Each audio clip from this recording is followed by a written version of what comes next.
Athens 2,400 years ago. It's a compact place. Only about 250,000 people live here. There are fine baths, theatres, temples, shopping arcades and gymnasiums. It's warm for more than half the year.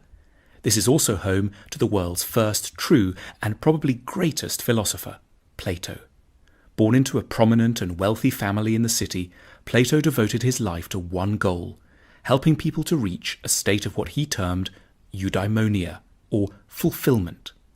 Plato is often confused with Socrates. Socrates was an older friend who taught Plato a lot but didn't write any books. Plato wrote lots of them, 36, all dialogues, beautifully crafted scripts of imaginary discussions in which Socrates is always allotted a starring role, among them the Republic, the Symposium, the Laws, the Meno and the Apology. Plato had 4 big ideas for making life more fulfilled. First big idea, think more. We rarely give ourselves time to think carefully and logically about our lives and how to lead them. Sometimes we just go along with what the Greeks called doxa, or popular opinions.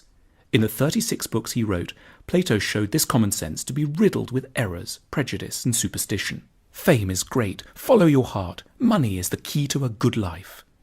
The problem is, popular opinions edge us towards the wrong values, careers and relationships.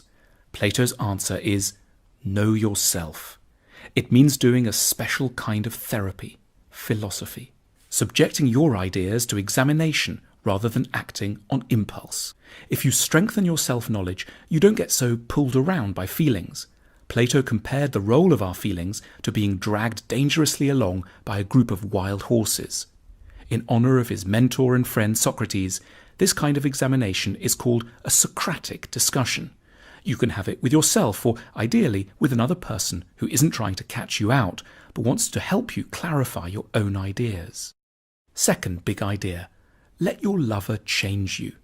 That sounds weird if you think that love means finding someone who wants you just the way you are. In a Symposium, Plato's play about a dinner party where a group of friends drink too much and get talking about love, sex and relationships, Plato says, true love is admiration.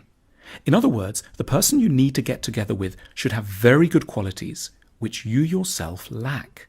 Let's say they should be really brave or organised or warm and sincere.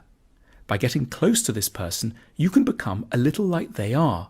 The right person for us helps us grow to our full potential. For Plato, in a good relationship, a couple shouldn't love each other exactly as they are right now. They should be committed to educating each other and to enduring the stormy passages this inevitably involves. Each person should want to seduce the other into becoming a better version of themselves. 3. Decode the message of beauty. Everyone pretty much likes beautiful things, but Plato was the first to ask, why do we like them? He found a fascinating reason. Beautiful objects are whispering important truths to us about the good life.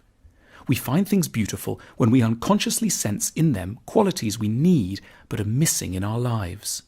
Gentleness, harmony, balance, peace, strength. Beautiful objects, therefore, have a really important function. They help to educate our souls. Ugliness is a serious matter too. It parades dangerous and damaged characteristics in front of us. It makes it harder to be wise, kind and calm. Plato sees art as therapeutic. It's the duty of poets and painters and nowadays novelists, TV producers and designers to help us to live good lives. 4. Reform society. Plato spent a lot of time thinking how the government and society should ideally be. He was the world's first utopian thinker. In this, he was inspired by Athens' great rival, Sparta. This was a city-sized machine for turning out great soldiers. Everything the Spartans did, how they raised their children, how their economy was organised, whom they admired, how they had sex, what they ate, was tailored to that one goal. And Sparta was hugely successful from a military point of view. But that wasn't Plato's concern. He wanted to know, how could a society get better at producing not military power, but fulfilled people? In his book, The Republic, Plato identifies a number of changes that should be made. Athenian society was very focused on the rich, like the louche aristocrat Alcibiades, and sports celebrities like the boxer Milo of Croton. Plato wasn't impressed. It really matters who we admire, because celebrities influence our outlook, ideas and conduct, and bad heroes give glamour to flaws of character. Plato therefore wanted to give Athens new celebrities, replacing the current crop with ideally wise and good people he called guardians, models for everyone's good development.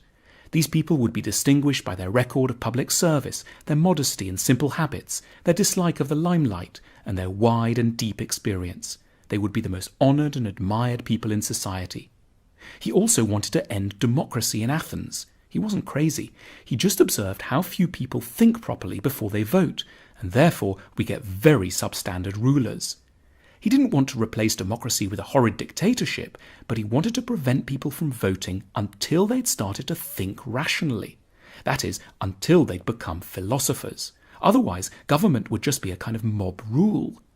To help the process, Plato started a school, the Academy, in Athens, which lasted a good 300 years. There, pupils learnt not just maths and spelling, but also how to be good and kind.